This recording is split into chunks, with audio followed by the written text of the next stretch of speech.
On this week's tech tip, we're gonna go over how to create rule sets for the interference tool. So the first step is to come here to Marker Manager, and we're just going to create a simple opening marker to assign to the rule set. So I'm just gonna duplicate the default marker and give it a name. And just for the sake of the exercise, I'm just going to add some new members, but you can create whatever opening marker you wish to use on that specific rule set for clash detection.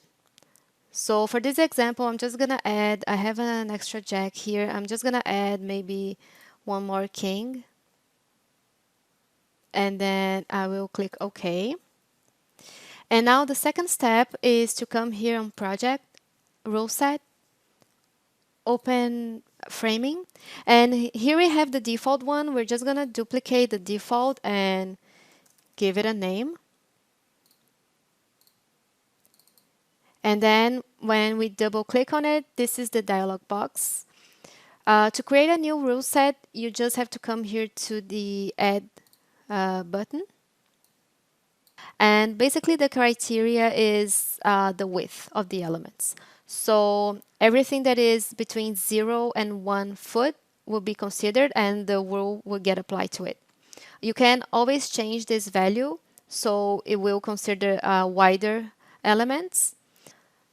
You can also assign some tolerances here. You have here a little description of which side you're adding the tolerance to. And finally here we have the framing type that we're going to choose. So for this example, we're going to choose the one that we have just created, example. Click OK, OK again, and then close. And now what we're going to do is select the wall and the beams. We're going to come here to Interference, Clash Detection. And this is where we're going to assign our rule set that we have just created. So it would be, in this case, the test rule set. You also have the option to merge openings. So for this example here, where I have two beams, instead of creating two separate openings with separate framings, since they are so close together, I will set this to be so that they can be merged together. And I can also apply a different rule set for this condition, or I can just leave it with the same rule set as the others. I also have the intersecting categories. You can always uncheck if you don't want any of those categories to be considered on the clashing.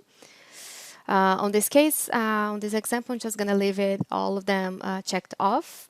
And then we're just going to hit OK. So the first thing that is going to do is create the openings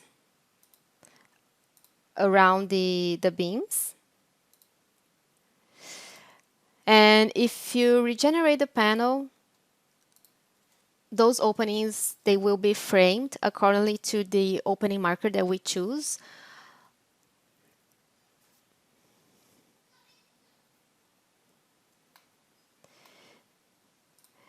And this is how you assign a rule set to be used with the interference tool.